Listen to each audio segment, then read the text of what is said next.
Hello friends, इस video में हम पढ़ेंगे types of constructors in C plus plus. Okay, basically आपको पता ही है what is mean by constructor.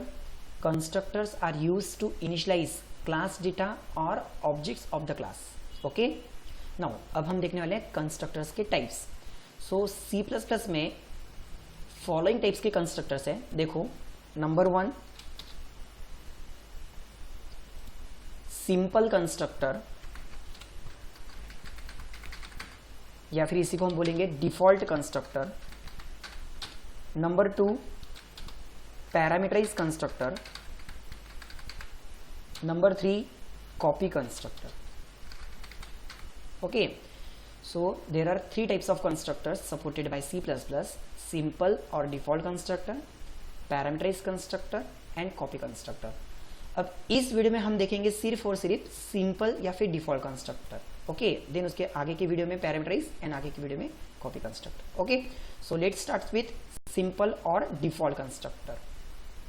Okay, now अब देखो यहाँ पर हमें जो टॉपिक पढ़ना है दैट इज सिंपल कंस्ट्रक्टर। तो इसको मैं आपको प्रोग्राम के थ्रू समझाने की कोशिश करता हूँ, ध्यान देना। सबसे पहले प्रोग्राम स्टार्ट करने के लिए लिखते हैं हम #include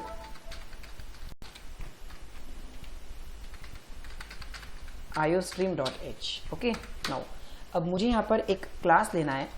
सपोज उस क्लास को नाम दिया मैंने सैंपल, और इस क्लास के अंदर प्राइवेट डेटा बनाते थे integer x, y।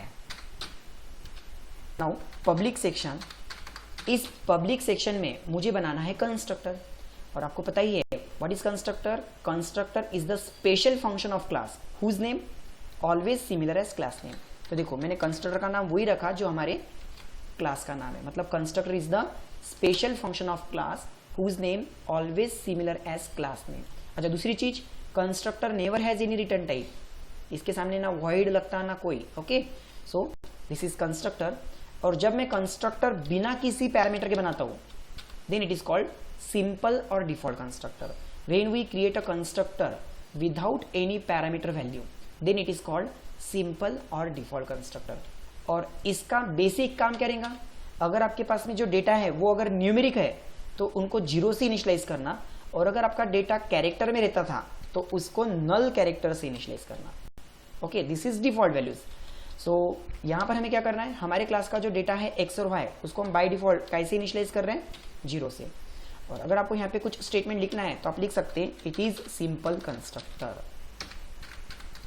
It is simple constructor. Okay, so एक चीज समझ लो, यहां पर क्या लिखा हमने, when we create a constructor without any parameter then it is called simple constructor और डिफॉल्ट कंस्ट्रक्टर। व्हाई? क्योंकि यहां पर हम कोई भी डिफॉल्ट वैल्यू सेट कर सकते हैं, जरूरी नहीं कि सिर्फ 0 ही, हम डिफॉल्ट वैल्यू कुछ भी सेट कर सकते हैं। ओके, नाउ एक फंक्शन बनाया अब उस क्लास के डेटा को शो करने के लिए, सो void शो। इस फंक्शन में हम क्या करेंगे, हमारे क्लास का जो डेटा है उसको शो करेंगे, दैट इज cout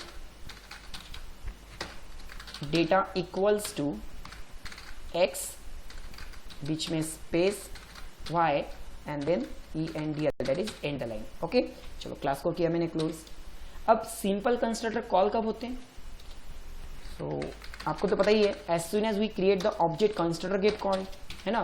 बट जैसे ही मैं क्लास का ऑब्जेक्ट बनाऊंगा और अगर उस ऑब्जेक्ट के साथ में कुछ भी पास नहीं करता हूं, उस ऑब्जेक्ट के साथ में कोई भी वैल्यू अगर मैं नहीं लिखता हूं, then only simple constructor get called. Okay, यानी कि मैंने मेरे ऑब्जेक्ट के साथ में कुछ पास किया क्या, नहीं, सो इमीडिएटली कौन कॉल हो गया, सिंपल वाला कंस्ट्रक्टर कॉल हो गया। तो S1 की बाय डिफॉल्ट वैल्यूज क्या हो गई, 0 0।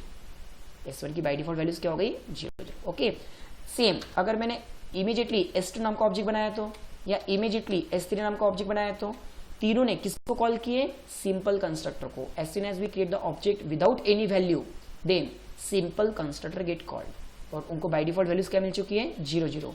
यानी कि अगर मैं S1 डॉट शो कॉल करता हूं तो S1 के पास का जो x और y है, x कितना मिलेगा, 0, y कितना मिलेगा, 0, इस तरह से। ओके, बट अगर आपने डिफॉल्ट वैल्यू 0 की जगह पे 10 सेट करके रखी होती तो क्या होता था, as soon as we create the object S1 उसका डेटा क्या आता था, 10, और y की वैल्यू भी सपोज 10।